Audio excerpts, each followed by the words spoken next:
DHCP Failover. So we can right click on our IP version 4. I'm going to do this on DHCP 01 and go to Configure Failover. So we're going to configure this by scope, and we can do multiple scopes at the same time if we want. You can see by default it's going to select all the scopes. I could uncheck that and just highlight 2 scopes, for example, if that's what I want to do, just by holding down Control and clicking on them. Or if I just want to do one scope specifically, I can always just right click on that scope and go to Configure Failover. So I'll do it for 192.168.7.0. Let's go ahead and click Next. We'll type in the name of the partner server. We could also click on Add Server and select it. Our partner server is going to be dhcp02.itdbscorp.com. So I'll go ahead and click Next. Here we're going to specify the relationship name. So each time we create a failover relationship, it creates a unique name that's actually stored in Active Directory, and the default is going to be the server name that we're setting it up on, DHCP01, and then a dash, and then the partner server, DHCP02. So that works for me. I'm going to go ahead and leave that. It does need to be unique for each failover relationship.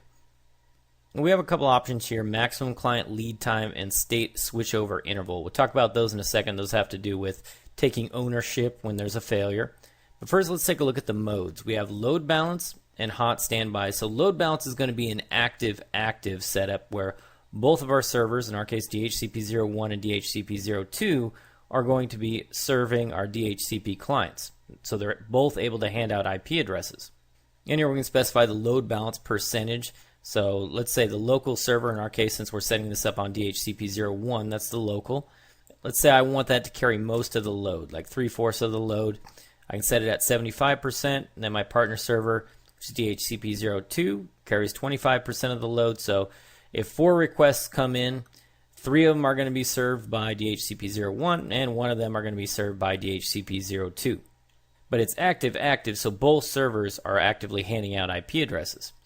The other option is going to be hot standby, where we have one server like DHCP01 doing handling all the DHCP requests, while DHCP02 is just sitting there waiting for DHCP01 to fail, and then DHCP02 can take control of the scope.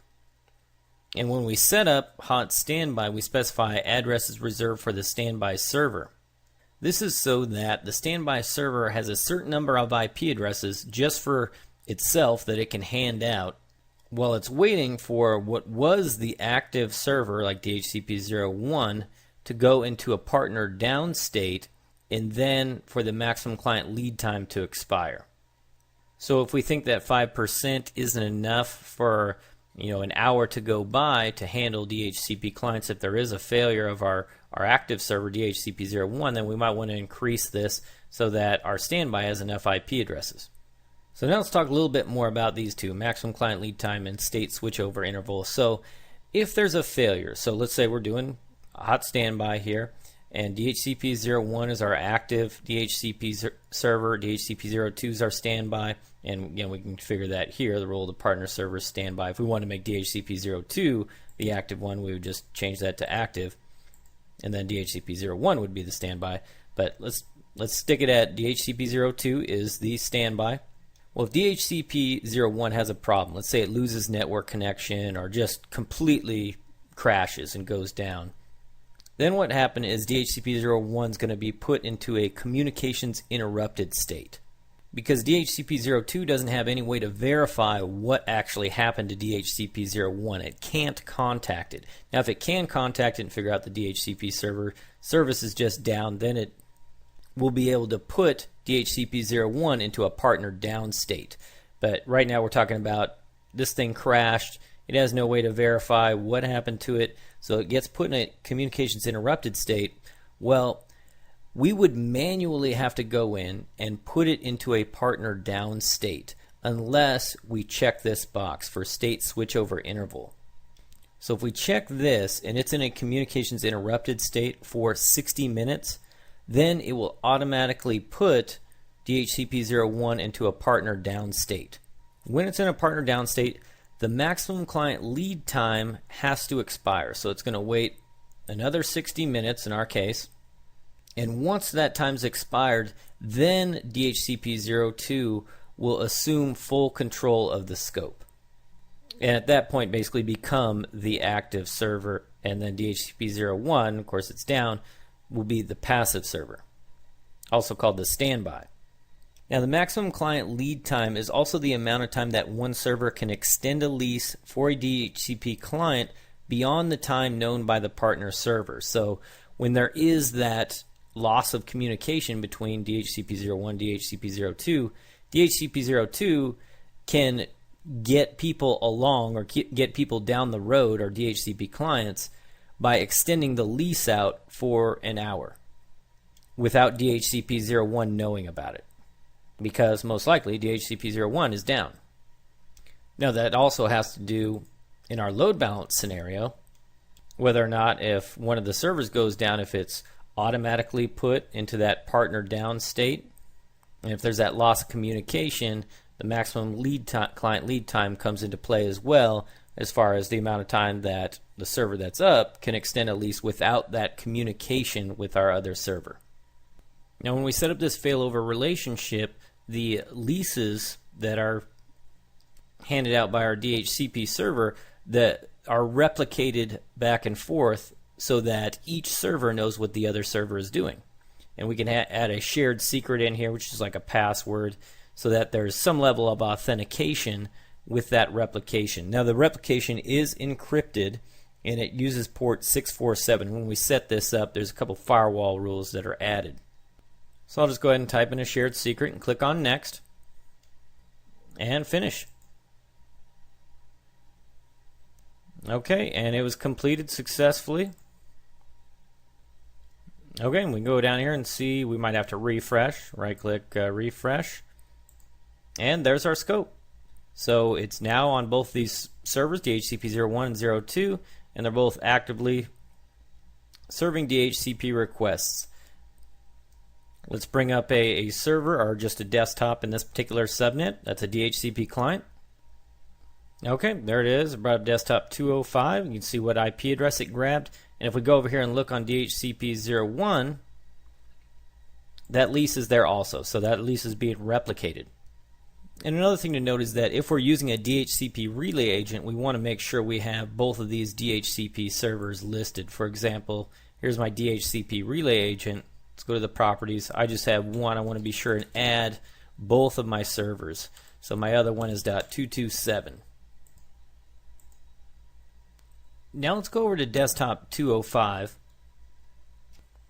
Okay, here we are on desktop 205. I've done an IP config all here, and we can see, okay, it did get that IP address, and the DHCP server is 192.168.6.225. So that's DHCP01.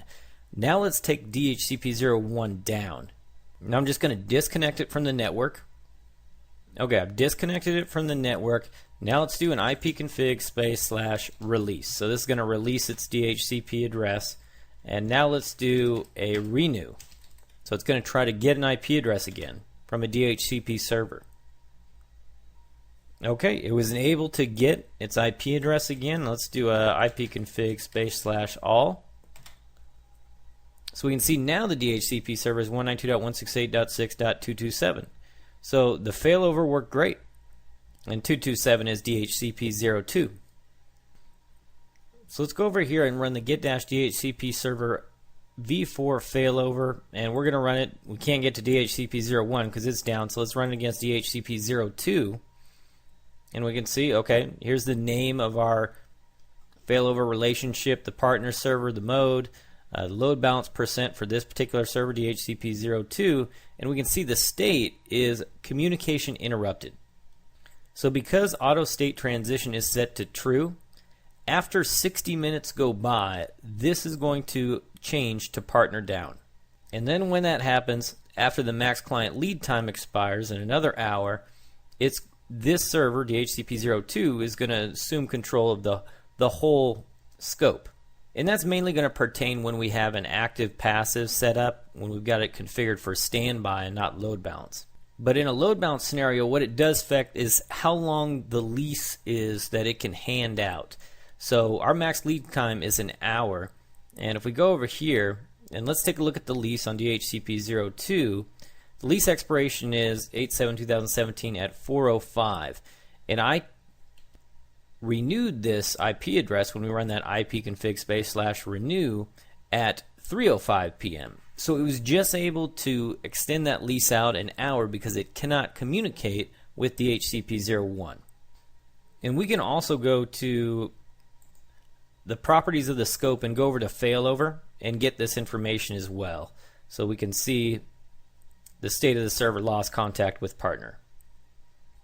Now I'm going to go ahead and bring DHCP01 back up, or just connect it back to the network. And if we go to the properties here, failover, we can see, okay, the state of the server is now normal, as well as the partner server. So that happened automatically.